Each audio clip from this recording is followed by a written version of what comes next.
how non-Indigenous Australians might appreciate their recent political challenges.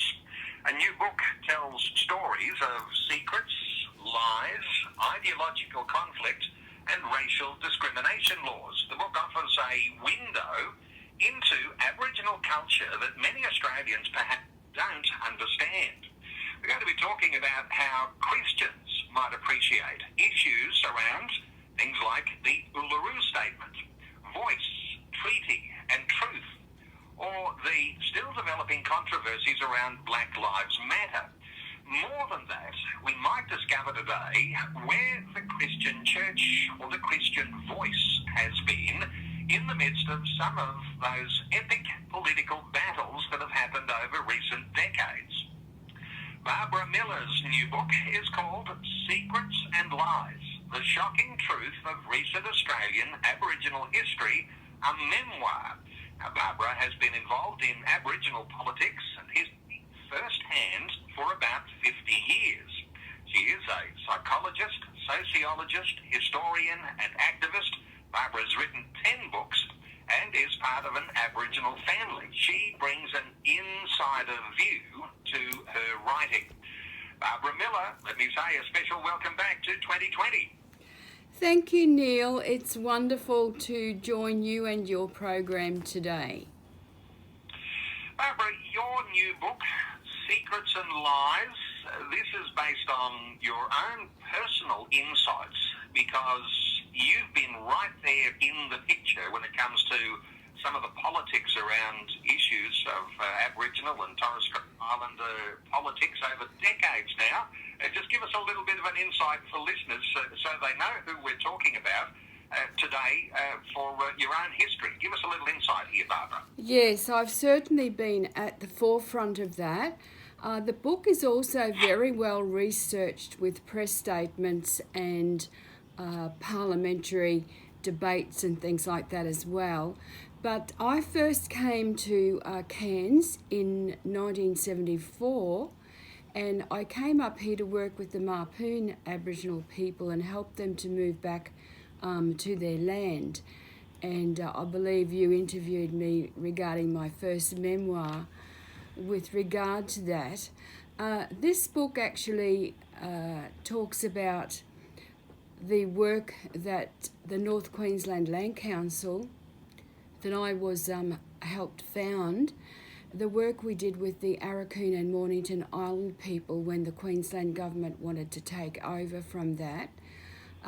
Then later on, I was CEO of the Aboriginal Coordinating Council, and basically we were the head body for all of the Aboriginal local government communities in Queensland. So it was an advisory body to state and federal government. So I've had a lot of involvement. Barbara, your books too, and you mentioned Mapoon. That might be the last time we spoke, but you've also written on historic figures over the generations now, and Aboriginal people have made amazing contributions to Australia.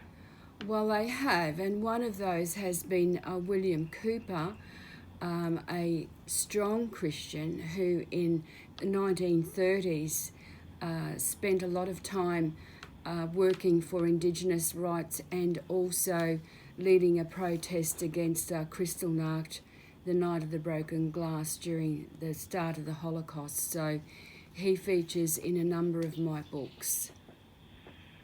Now, we'll want to reflect on some history today, and I guess especially some history that you've been a part of, and you've been writing about those things, and as I said in the introduction, an insider view.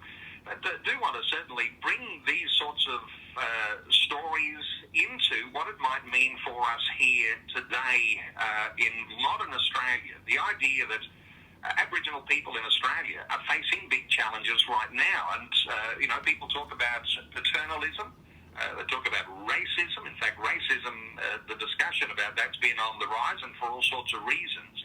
But I wonder whether you've got some thoughts on where we're at right now, the challenges that Aboriginal people are thinking about right now today. Well, I think one of the biggest challenges really is Aboriginal deaths in custody. And we just heard this morning that a 43-year-old in Brisbane died in custody last Thursday. He's become the ninth since March this year. And there is 478 deaths in custody since the Royal Commission in 1990-91, of which I wrote a submission when I was at the Aboriginal Coordinating Council, and many of my recommendations went into the final report. The other thing is closing the gap. There's a huge difference in any socio-economic statistic you could mention between how Aboriginal people and Indigenous people generally are faring compared to the rest of the population, whether it's rates of incarceration, whether it's health, income, education, a whole range of areas, housing, etc. Okay, and when we talk about all of those issues, and there are various times through the year when all sorts of reports come out, and the comparison report cards say on the closing the gap issues around Australia, and sometimes we hear good news. I'm wondering whether your perspective is that things are improving for Aboriginal and Torres Strait Islander people in Australia, or are they getting worse? What are your thoughts here, Barbara? Oh, look, there's no doubt that there's improvement. I've seen huge improvement over the years. There's still a long way to go.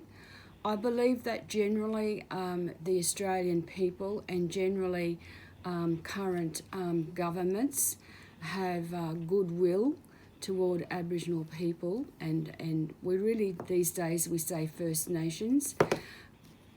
There is goodwill out there. I mean, in the year 2000, we had 1 million Australians walk over bridges in this nation for reconciliation.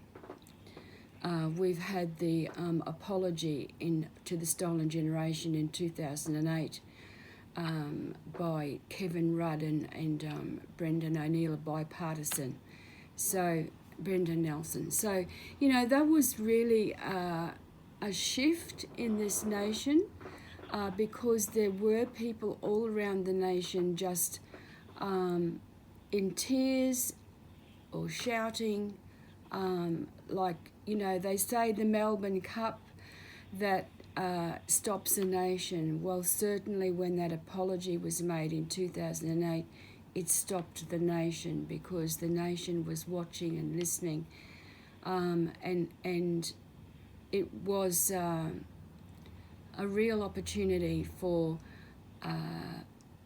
First Nations people to feel that there was some understanding of the pain that they had gone through in the history of this nation. Barbara, since Sorry Day, 2008, and lots of us will just remember the crowds of people who walked across the Sydney Harbour Bridge. It was a major celebration. Have things gotten better since then, or are they worse? Because some people will say, right now, reconciliation looks like it's on the back burner, and some things where we had made some forward movement seem to be regressing here. Any thoughts about that? No, I definitely think that there's improvement. The problem with the closing the gap, when we look at those indicators, there's been very little improvement there.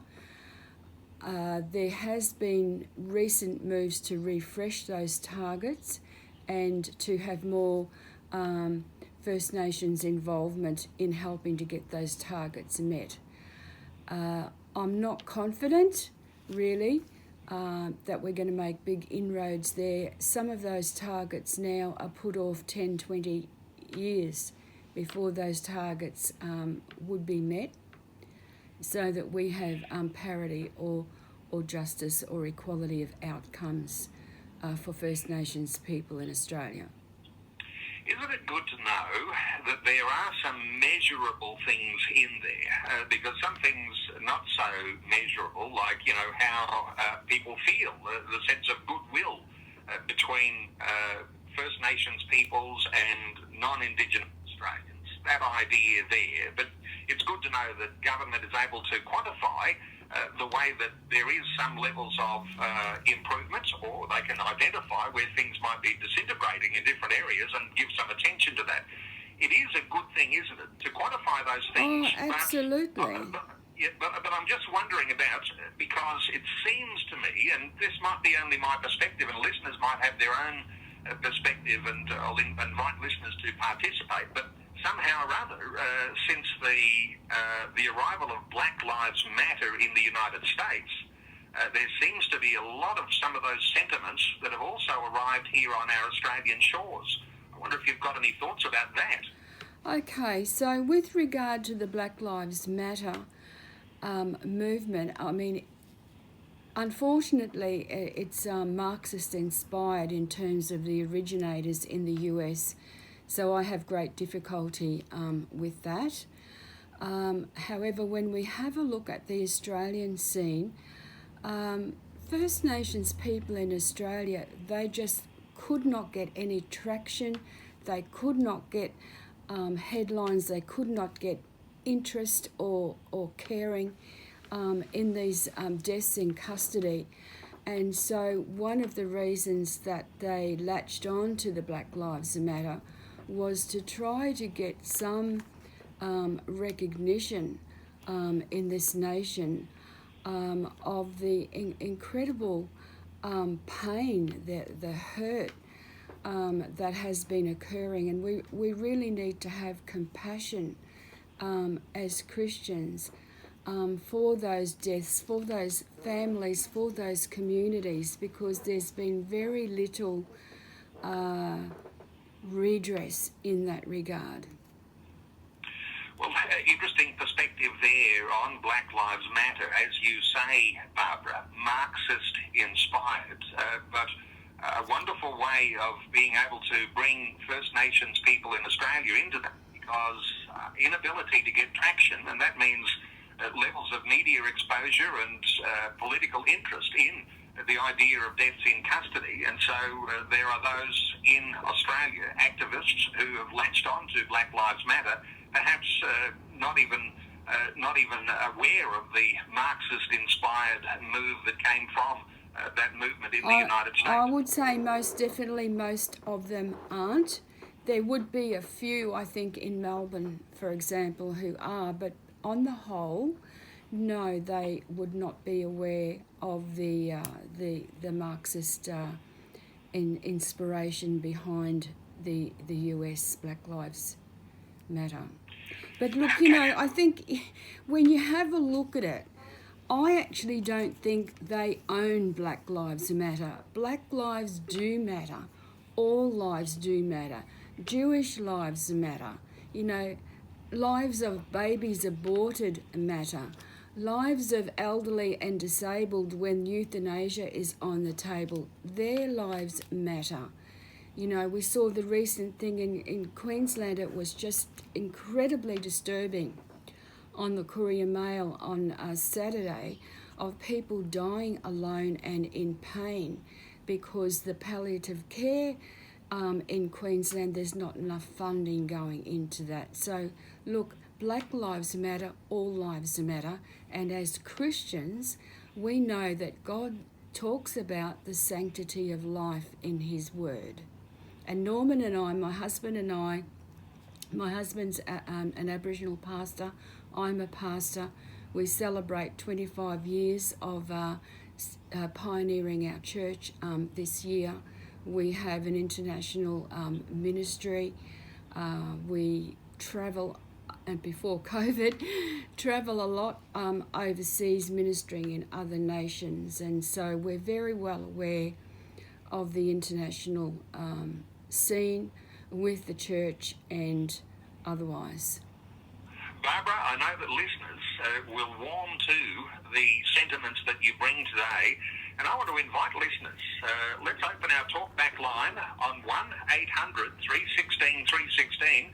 You might like to have your say today. You might have a question. You might have a comment about our conversation. Our special guest is Barbara Miller.